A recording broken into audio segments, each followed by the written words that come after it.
আজকে আপনাদের সাথে শেয়ার করব ঈদ স্পেশাল চিকেন কোরমার পুরো রেসিপি। সামনে রমজান আসছে, ঈদ আসছে, এজন্য ভাবলাম আপনাদের সাথে খুব সহজভাবে চিকেন কোরমার এই রেসিপিটি শেয়ার করে দেই। খুবই মজা, দেখতে যেরকম সুন্দর খেতেও তত বেশি মজা। দেখতেই পাচ্ছেন গ্রেভিটা কত বেশি ঘন হয়েছে। এই চিকেন কোরমা কিন্তু একদম ঘরে থাকা মশলা দিয়ে আমি তৈরি করেছি, খুবই সহজভাবে। তো চলুন চুলোতে চলে যাই। আমি একটা ফ্রাই প্যান নিয়েছি, সেখানে পরিমাণ মতো তেল দিয়ে দিয়েছি, সয়াবিন তেল। দেন এখানে কিছুটা পেঁয়াজ কুচি দিয়ে দিচ্ছি। দেন এখানে এলাচ, দারচিনি, তেজপাতা দিয়ে দিব। এখন খুব ভালো করে নেড়ে চেড়ে ফ্লেভার ছড়ানো পর্যন্ত অপেক্ষা করব। আমি কিন্তু আজকে খুব অল্প মশলা দিয়ে চিকেন কোরমা রেডি করেছি। তো পেঁয়াজটা যখন একটু ব্রাউন কালার হয়ে আসবে তখন এর মধ্যে বাকি মশলাগুলো দিব। তো অলমোস্ট ব্রাউন কালার হয়ে এসেছে। এর মধ্যে আমি আদা বাটা, রসুন বাটা দিয়ে দিচ্ছি। আদা বাটা, রসুন বাটা দেওয়ার পরে খুব ভালো করে নেড়ে চেড়ে নিব। আদা রসুনের একটা কাঁচা গন্ধ দূর করার জন্য একটু ভেজে নিব। দেন এখানে একটা পাকা টমেটো দিয়ে দিচ্ছি। এখন কিন্তু বাজারে প্রচুর পরিমাণে টমেটো পাওয়া যাচ্ছে, তো এই টমেটোটা কিন্তু একদম মিশে যাবে চিকেনের সাথে। তো টমেটো দিয়েও ভালো করে নেড়ে চেড়ে নিচ্ছি। এখন এর মধ্যে অল্প একটু গরম পানি দিয়ে দিচ্ছি, কারণ এখন আমি মশলাটা অ্যাড করব, যাতে নিচে লেগে না যায়, এজন্য আমি একটু পানি অ্যাড করে দিলাম। তো এখন এর মধ্যে অল্প একটু মরিচের গুঁড়া, অল্প একটু হলুদের গুঁড়া দিব।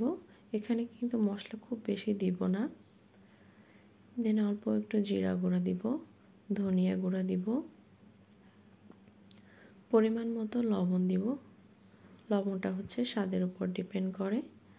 এখন খুব ভালো করে মশলাগুলো আমি কষিয়ে নিব। যতক্ষণ পর্যন্ত তেলটা উপরে ভেসে না আসবে ততক্ষণ পর্যন্ত আমি খুব ভালো করে কষিয়ে নিব। মশলাটা কিন্তু কষিয়ে না নিলে খেতে ভালো লাগে না। মশলাটা খুব সুন্দর করে কষানো হলে খেতে কিন্তু অনেক বেশি মজা হয়। তো দেখতেই পাচ্ছেন তেলটা কিন্তু উপরে ভেসে এসেছে। আমার মশলা কষানো একদম কমপ্লিট। এখন আগে থেকে চিকেন ধুয়ে রেখেছিলাম, তো আমি চিকেনটা খুব ভালো করে মশলার সাথে মিশিয়ে দিচ্ছি। চিকেনটা কিন্তু এই অবস্থাতে খুব ভালো করে মেশাতে হবে, যাতে প্রত্যেকটা চিকেনের মধ্যেই মশলাটা যায়।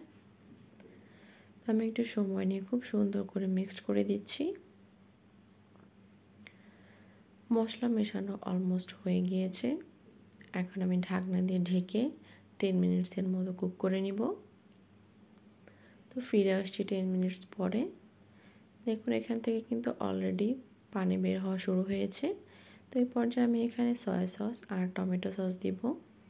আপনারা চাইলে চিলি সসও ইউজ করতে পারেন। দেন আমি আবারও খুব ভালো করে মিক্সড করে দিব।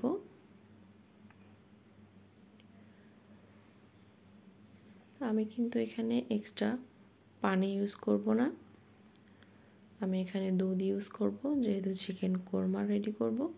দেন আবার আমি ঢাকনা দিয়ে ঢেকে 5 মিনিটসের মতো রান্না করে নিব। ফিরে আসছি 5 মিনিটস পর। 5 মিনিট পরে দেখুন অনেকটাই কিন্তু পানি উঠে এসেছে। তো আমার মাংসটাও খুব ভালো করে কষানো হয়ে গিয়েছে। এখন এই পর্যায়ে আমি আগে থেকেই দুধ জাল করে রেখেছিলাম, তখন সেখান থেকে 1 কাপ দুধ আমি দিয়ে দিচ্ছি। এই দুধ দিয়ে কিন্তু আমার পুরো রান্নাটা কমপ্লিট হয়ে যাবে। আপনারাও চেষ্টা করবেন অবশ্যই দুধ ইউজ করতে, কারণ চিকেন কোরমাতে দুধ লাগবেই। আপনারা যে কোনো দুধ ইউজ করতে পারেন। তো আমি আরও 10 মিনিট রান্না করে নিয়েছি। আমি কিন্তু মাঝে মাঝে একটু একটু নাড়াচাড়া করে দিয়েছি, কারণ যেহেতু মশলা দিয়েছি, দুধ দিয়েছি, নিচে লেগে গেলে কিন্তু খেতে ভালো লাগবে না। নিচে যাতে লেগে না যায় এজন্য আমি আলতো হাতে নিচে নাড়াচাড়া করে দিয়েছি। আবারও খুব ভালো করে নাড়াচাড়া করে আমি আরও 10 মিনিট রান্না করে নিব। দেন এখানে আমি কয়েকটা কাঁচামরিচ দিয়ে দিচ্ছি ফ্লেভারের জন্য। সাথে দিয়ে দিচ্ছি কয়েকটা কিশমিশ, এতে করে কিন্তু টেস্টটা অনেক বেশি ভালো হয়। দেন এখানে কিছুটা আমি চিনি দিয়ে দিচ্ছি। আমি 2 চা চামচ চিনি ইউজ করেছি। আপনারা চাইলে চিনি নাও দিতে পারেন, আবার একটু বাড়িয়েও দিতে পারেন। আমার রান্না কিন্তু অলমোস্ট রেডি হয়ে গিয়েছে।